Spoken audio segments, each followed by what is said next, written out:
Welcome back to The Charismatic Voice. We're going to be checking out two awesome singers today, but I have a feeling we're going to hear many, many voices. One of those singers is Peter Hollens, who likes to layer himself. I've never heard him before, so I'm really excited about it. I do know he does a cappella, and he tends to do like multiple vocal layers. That sounds awesome already. Now add to that the bass from Home Free, Tim Foust. Ooh, he has creamy low notes. So we're going to check out the two of them singing together, performing Misty Mountains. So, I mean, Peter Hollens, Tim Foust, I was thinking this can't get better, right? It gets better because they're talking about nerddom. This is the mountain chain from The Lord of the Rings and The Hobbit. That's the mountains that are like in the middle of the map. That's the one that the Fellowship, they tried to like cross over the top, but it was too snowy. So then they ended up rerouting and going underneath Moria, essentially. So this song is about one of the best fantasy book series ever written, and I'm so excited to know more about it already. Now, to make this even sweeter, when I was doing research on this video, I saw the name Landon Donoho. I was like, wait, no, not that Landon. Long and behold, I know Landon from when I used to live in LA. He's a cool guy. He's really sweet. Just a good person to be around. And Landon was, he did some of the shooting with Tim in the Caribbean. Now, Peter was shooting at the same time in Oregon with Fifgen. So they actually shot on the same day. Tim and Landon were on Grand Cayman Island. And he said it was the only place they could find on the island that felt like dwarvish. And then Peter and Fifgen were in Oregon. So really cool little back tidbit about that. Also, Landon says that Peter and Tim are super fun to work with. So now that we have all of that background information, let's get to it.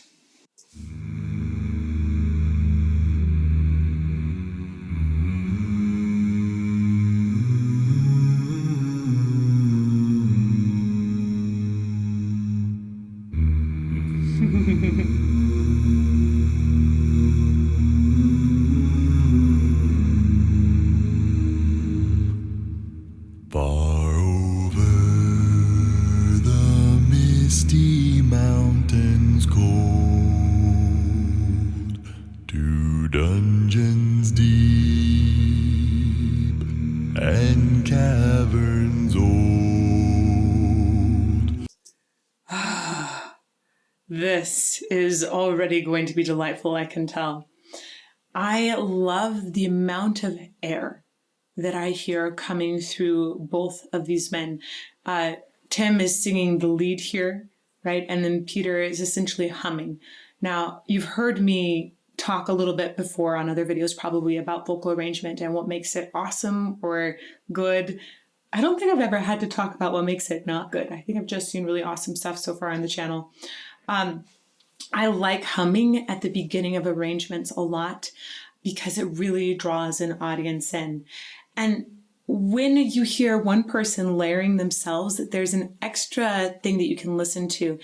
It's they blend with themselves so well, and it creates this like sympathetic resonance in a lot of cases. So that makes it feel like Peter's voice has like an extra dome to it. And I find that sound just delightful. So maybe keep listening for that. And I'm going to go back just a little bit and we'll keep going. And caverns old, we must away ere break of day to find our long forgotten gold. The pines were roaring on the height. The winds were moaning in the night. Really cool harmonies happening here. On that top end, I think it's you have a lot of parallel fifths, I think is what I'm hearing going on in the harmonies. A lot of times in more modern music harmony, it's actually considered wrong to write a lot of parallel fifths unless you're going for something that feels really ancient. And if you know about the lore and history of the Misty Mountains and Lord of the Rings, you know, like these have some massive ancient vibes, right? The dwarves settled there. I think that's where their original home was, where they found the mithril. So there's some major ancient vibes going on here, both in talking about the subject of the Misty Mountains, but also in the way that they've written the harmonies. I love that. Let's go back and listen to it a bit more. The winds were moaning in the night. The fire was red, it flaming spread. The trees like torches blazed with light.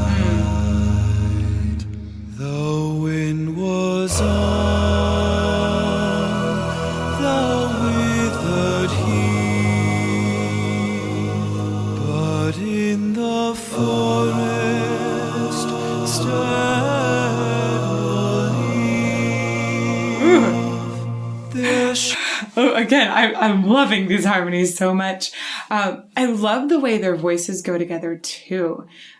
When you have your lead in this setting, whether or not it's Peter or Tim singing the lead, when they're forward in the mix, it seems like they also have just added a little bit more of like a condensed sound, and that helps carry the voice through. And then you have a lot more air in the background vocals. But the two of them singing together, I feel like their vocal tracks they have like a similar build. It's particularly awesome to hear together. And let's keep going for now. Oh, Peter's range is incredible. So far, we've heard a lot of it and a lot of smoothness in every single part of his range. It's just stable. There is not a weak part in it that I've heard. Whew.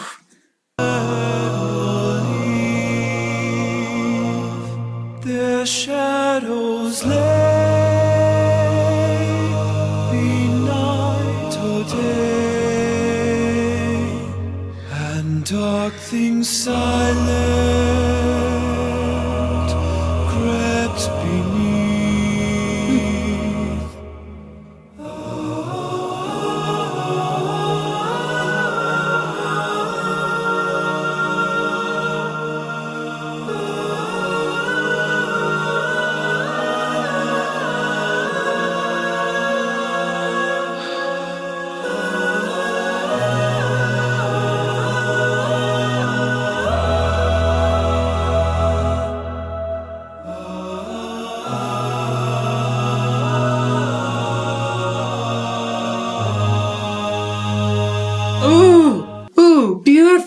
Beautiful. Those harmonies were incredibly lush. So many different layerings happen in there. I couldn't keep track of how many were going on. That's how many were layered. That's really, really gorgeous. I love, the mix is good on this.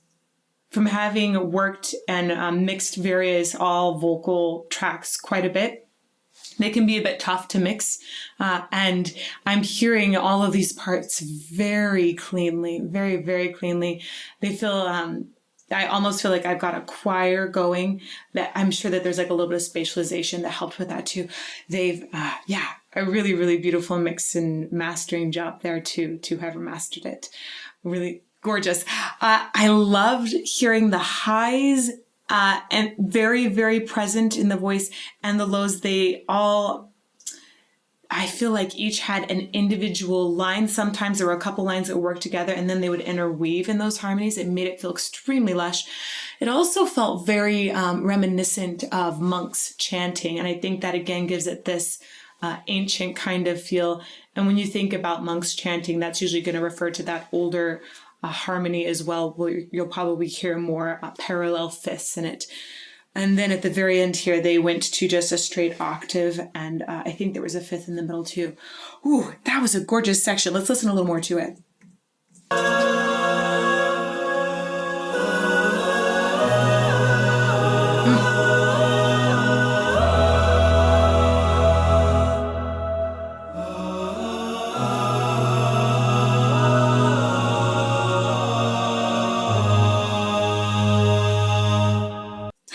one other thing that's really cool about that, again, I've worked with a lot of voices in a cappella situations. One of the things that's most difficult to work into that kind of mix is when there's any sort of scooping when a note enters. And you can tell that they're both just being so clean and they're singing both. And the initiation of their singing, you don't hear any scooping on the way off or way on, and you don't hear any on the way off. And you don't even hear any hard releases either or really hard attacks.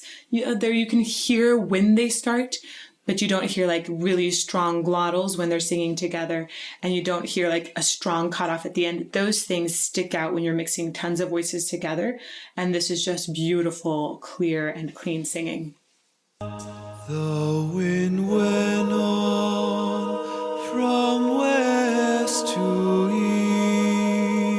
east, a movement in the forest ceased, but shrill and harsh across the marsh. Wow. It's whistling. Is it just me, or does that sound like girls on top? That, his falsetto up there is beautiful. It is pristine. Whew! Listen to that again. And harsh across the marsh. Pure, solid. Whistling voices were released. Farewell we call to hearth and home. The wind may blow and rain may fall. Okay, I love this shot. I love the way they've put together these two scenes here. It's interesting. Peter looks like he's somewhere that's lighter and brighter, and Tim looks like he's maybe even more towards Moria. It's fun. Maybe Tim is inside of the mines and Peter is on the outside of the mountains. I'm not sure, but I like this juxtaposition of this visual. So really kudos to the filmographers for this. This is a really cool setting. And I love that they were able to shoot both of these on the same day in different locations and get this vibe.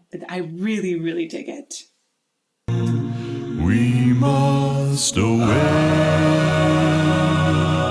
ere break of day, far o'er the wood and mountain.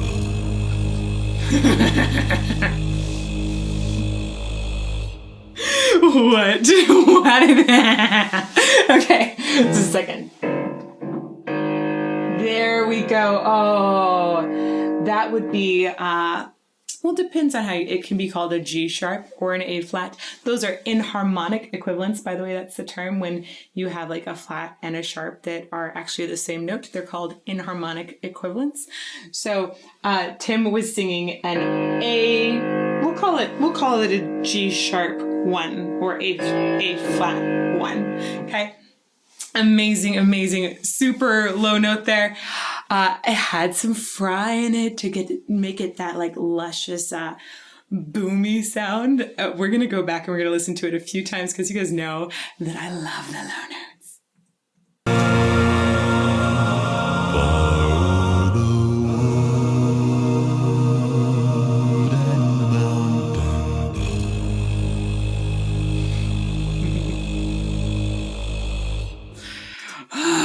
Wow.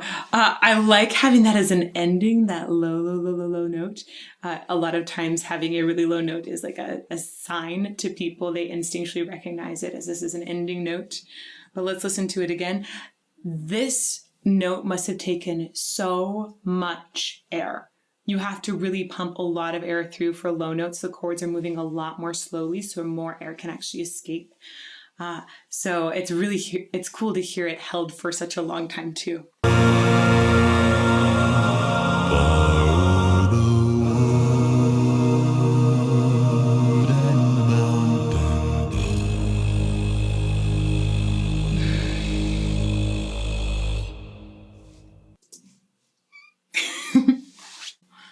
I love how sustained that entire performance was. Sometimes people really want that beat to keep them going, keep them into a song. This song just used gorgeous harmonies and really clean singing to sustain a wonderful sound the whole time and really keep us engaged. I also liked the way that they shifted the sound, highs and lows at different parts.